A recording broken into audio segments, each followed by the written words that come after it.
আমার লাজু কোথায় আছে, কেমন আছে, কিচ্ছু জানি না।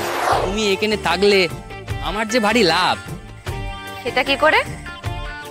তুমি আমাকে বলেছিলে তো যে তুমি আমাকে মাধ্যমিক পাস করাবে।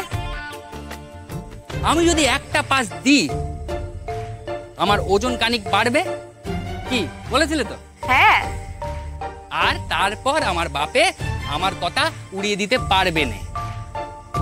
তারপর আমি যাব, আমি আমার লাজুর কাছে যাব, ওরে গিয়ে বলবো চলো আমার সাথে।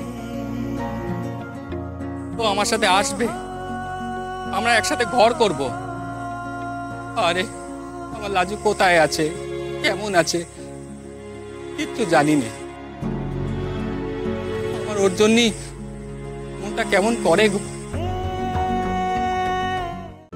আজই ডাউনলোড করুন আর এনজয় করুন আপনার পছন্দের শো।